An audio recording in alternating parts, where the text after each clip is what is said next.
if you will not be given that privilege to speak, they must allow you enter the venue of the meeting, unless you were not invited. Because normally this thing has a way it's being done. As a party leader, they must invite you for a particular meeting.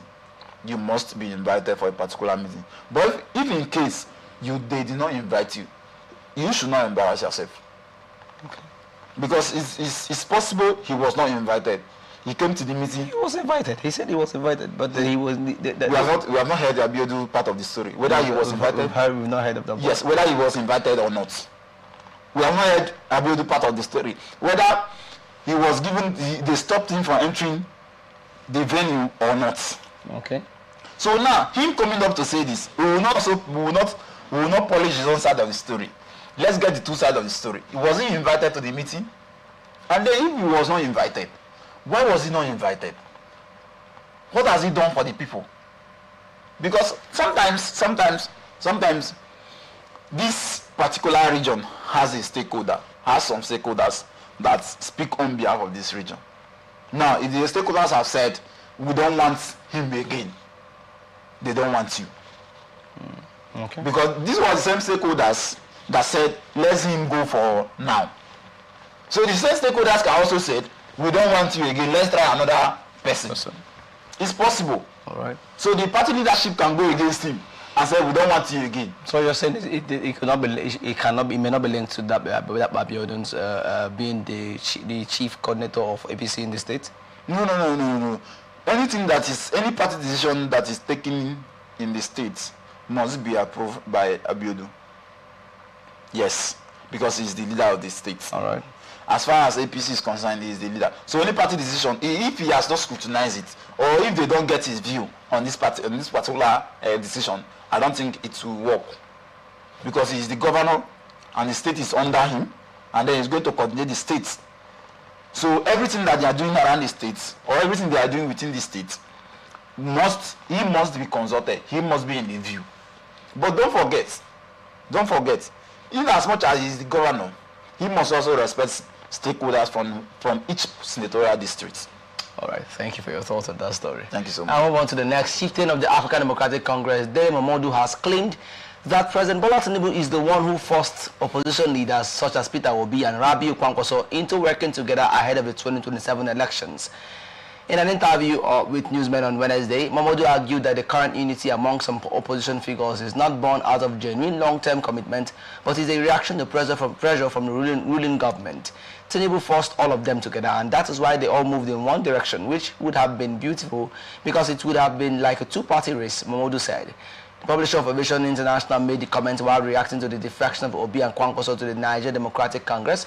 Obi, the 2023 Labour Party presidential candidate, dumped the ADC on Sunday alongside former New Nigeria People's Party presidential candidate Kwakwanso, I beg your pardon, citing legal disputes within the coalition and the toxic. You make sure you have a very good, or you are planning, or you are building a very strong party. Because let me talk about Peter Obi a little bit. Sorry. Right. The Peter Obi issue is supposed to be something. Peter Obi is supposed to be someone everybody is looking up to. Okay. In as much as Peter Obi is concerned, he's a good person. But his leadership style is something that many should not learn from. Why did I say that? Peter Obi, if you are in APC, you should be in APC. If you are in PDP, you should be in PDP. If you are in ADC, you should be in ADC. Is there any party that doesn't have crisis? Okay. Or is there any political party that don't have issues? The fact that you cannot settle your party or the political crisis in your party is something that people should not consider you as a preferable candidate. Okay, let me just say this. If eventually he wins as a president of this country, example, if he wins as a president of the country, and then River State's NDC is having an issue, and then they brought it to him, so he cannot settle that dispute in the party. Does it mean he will leave the party, he will leave NDC, they are having issue in NDC, and then I will look for my comfort zone somewhere? You should be able to settle the party. And the truth also about it is that, talking about ADC, everybody cannot be ambitious at the same time. Everybody cannot be ambitious at the same time. That's why I said earlier that if they want to do coalition, they should have done this coalition years ago, and then they should have fronted somebody, and then this person is the person that is going. But now everybody is ambitious. Everybody wants to be president. Everybody wants to be party candidates. It will not work, and it's not going to work. Now looking at it, okay, Kwankwaso and Peter Obi has gone to NDC to look for their comforts so that they can be on the ballot for 2027. Does you think it's okay for them? Why not settle within your party and say, me go, you go? Okay, let's do one thing. If we wins, it's supposed to be, these things are supposed to be done that way. Right. So, but now he has decided to look for his comfort somewhere, and it's not so. So everything should not be, Amole should not accuse Tinubu of everything. Looking at that person, has that person been stable in one party? So what is the relationship? What is the relationship with Peter Obi and Kwankwaso and Tinubu now? We should not accuse everybody. It should not be everybody in power because this thing is happening in our party. It is the opposition party. It is the opposition party. Does they not have agreed members in the party? Okay. So these agreed members are the one coming up with these things. So they should try as much as possible to settle this thing. They should try as much as possible to make sure they have a very peaceful arrangement. Okay, Peter Obi with his power, as soon as he stepped to NDC, 17 House of Reps defeated. That shows he's still popular. That shows he's still popular. Okay. And that means you should have that capacity to settle disputes in your party. We don't know if he must have tried it from his own end to settle that issue. And then, you know, ADC seems like a conglomerate of interests, okay, and no one wants to sheath their sword of interest. Everyone wants to be the one spearheading the leadership. So, in such case, his interest is threatened, and maybe he doesn't. Let me get let me say this. Where does this ADC? Where did it start from? It's been in existence before they came in. Okay, this new leadership, where did it start from? Late last year. Okay, this new leadership, why I'm asking this, because this new leadership started from somebody's parlor before he came in. Okay. And then everybody, even the Peter Obi was running to this person. And then you should know that this person has an ambition to become president. Doesn't you think he will kill his own ambition for you?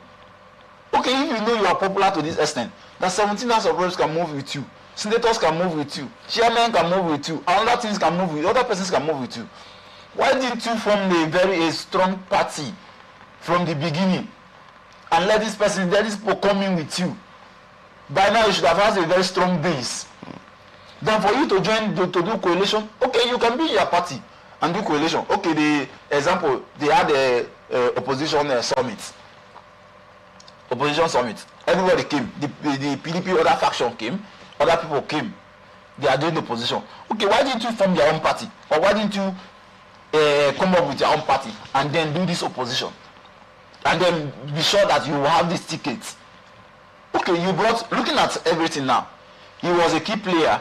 He was a key player that makes Kwankwaso come in. So if he's a key player that makes Kwankwaso come in, that means he is influential. Why not form this party since and then identify with Kwankwaso?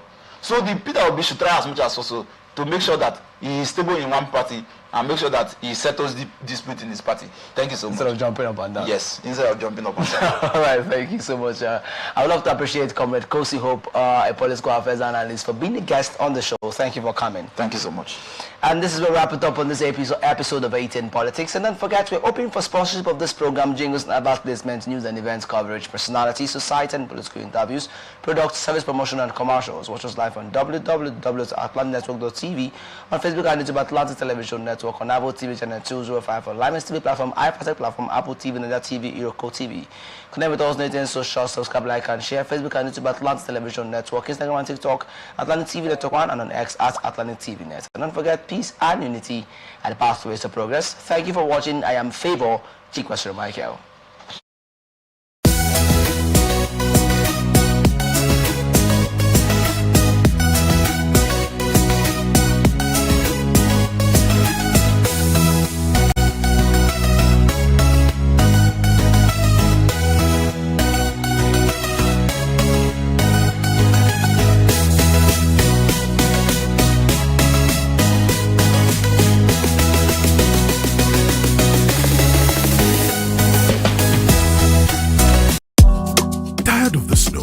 Tired of the bad TV? 388-7277. Free TV. Digital TV for free. Brought to you by